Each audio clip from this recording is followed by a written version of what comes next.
Welcome to Your Brain Lied, the podcast where we explore those tricky thoughts and sneaky narratives our minds sometimes create, and then gently untangle them so we can live a little more freely. Today, we're diving into one of the most persistent and potentially limiting lies our brains tell us. It's too late. Think about that for a moment. Have you ever felt it? That quiet whisper, or sometimes a loud shout that says you've missed your chance. Maybe you've considered a career change, only to hear, you're too old to start over now. Or perhaps you've dreamed of picking up an old passion, like painting or playing an instrument, and thought, what's the point? I should have done that years ago.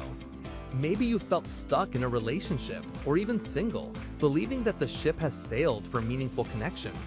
This feeling of too late is a universal experience, and it can be incredibly paralyzing. It can make us feel trapped, resigned, and even a little regretful about the path we didn't take.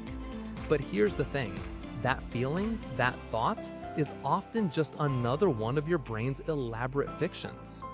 Our brains, in their infinite wisdom and sometimes overly cautious nature, are actually designed to keep us safe and predict what's coming next. Change, even positive change, represents uncertainty. Uncertainty, to your primal brain, can feel like a threat. So when you contemplate a big shift, a new career, a different lifestyle, a renewed pursuit of a long-lost dream, your brain often defaults to a protective stance. It says, whoa, hold on, we know this path. It's not perfect, but it's known. That new path, we have no data on that. It could be risky. Let's just stay put. And to make sure you stay put, I'll tell you it's too late to even try. It's like your brain is a very comfortable, very old pair of shoes. They might be worn out, maybe a little uncomfortable in places, but you know exactly how they feel. Walking in them requires no thought. Now imagine someone offering you a brand new, stylish, incredibly supportive pair. Your brain might say, but I've spent so many years breaking in these old ones. All that effort will be wasted if I switch. Plus, what if the new ones pinch? What if I trip? It's not about the actual state of the shoes or your feet. It's about the perceived effort and risk of breaking new ground. Another way our brains reinforce this too late narrative is through a kind of mental accounting. We invest time, energy, and resources into certain paths, a particular career, a specific set of skills, a long-term relationship. When we consider changing course, our brain shouts, but what about all that investment? It will all be wasted. This is a powerful trap. We convince ourselves that because we've poured so much into something, we must continue, even if it's no longer serving us right now. We confuse the amount of time we've spent with the actual value it's bringing to our lives right now. But life isn't a ledger where past expenditures dictate future choices. Every new choice isn't a negation of the past, it's a redirection of the future. We also internalize so many societal timelines. We hear about people reaching certain milestones by certain ages, successful by 30, married with kids by 35, retired by 60. These invisible benchmarks can create immense pressure, making anything outside that perceived norm feel like a failure, or, you guessed it, too late. But these timelines are completely arbitrary. They're constructs, not universal laws of human development. Think about it. 100 years ago, what was considered late for marriage or starting a career would be completely different from today, and different again 100 years from now.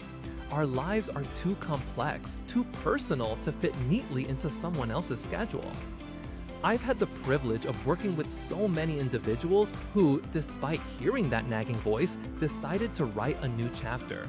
I've seen the person who, in their late 30s, after a decade in a corporate job, realized their true calling was to work with their hands, creating beautiful pottery.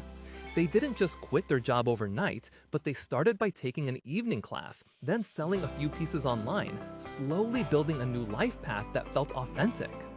Or consider the individual who spent years feeling unfulfilled in their role as a teacher, convinced that their passion for technology and coding was something they should have pursued fresh out of college. For years, the too late voice kept them stuck. But eventually, they started learning in their spare time, building small projects, networking with people in the tech industry. By their early 40s, they had successfully transitioned into a fulfilling role in software development, bringing a fresh perspective and valuable life experience to a new field. They didn't become a prodigy overnight, but they became someone who found genuine satisfaction in their daily work. Then there are the stories of people who found love later in life. Perhaps they'd been divorced, or had focused solely on their careers, or simply hadn't met the right person. Society might whisper, your best years for finding a partner are behind you. But time and time again, people find profound connection and partnership in their 40s, 50s, and beyond, often with a deeper sense of self and clearer understanding of what they truly want. These stories, these generalized examples, all share is not a sudden stroke of luck or a magical transformation. It's a shift in perspective. It's the realization that life isn't a single straight road from point A to point B. It's more like a winding river. It can change course, fork into new streams, sometimes flow slowly, sometimes rush. The past doesn't disappear, but it also doesn't rigidly dictate the future. You can navigate, you can change your vessel, you can even decide to paddle upstream for a bit if that's where you want to go. So, how do we begin to challenge this powerful too late narrative? It often starts with deconstructing the idea of a big change. We tend to imagine starting over as a massive, abrupt leap into the unknown, a complete demolition of everything that came before. That feels terrifying, and it's precisely what triggers our brain's alarm bells. But meaningful change is rarely a single dramatic event. It's almost always a series of small, deliberate steps. Let's imagine someone who is profoundly unhappy with their current job, but the thought of quitting and starting a new career feels utterly overwhelming. Their brain screams, too risky, too late to go back to school, you have responsibilities. Instead of focusing on the giant chasm of a complete career change, they could start with a small experiment.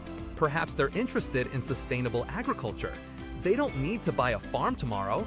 They could start by volunteering at a local community garden one Saturday a month, or take an online course on urban farming, or simply read books and listen to podcasts about the topic.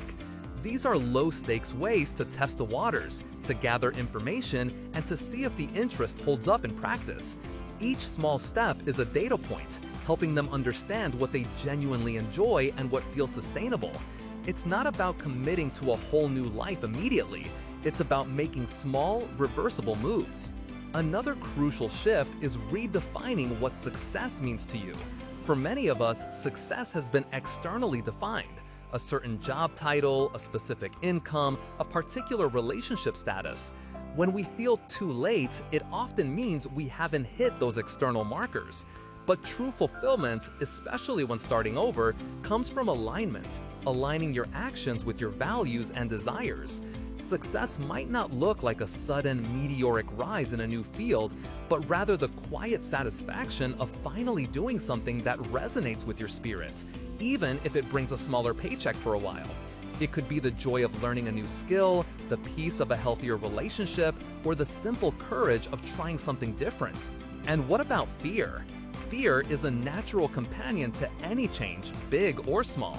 When you consider venturing into uncharted territory, your brain will flood you with what-ifs. What if it doesn't work out? What if I fail? What if I look foolish?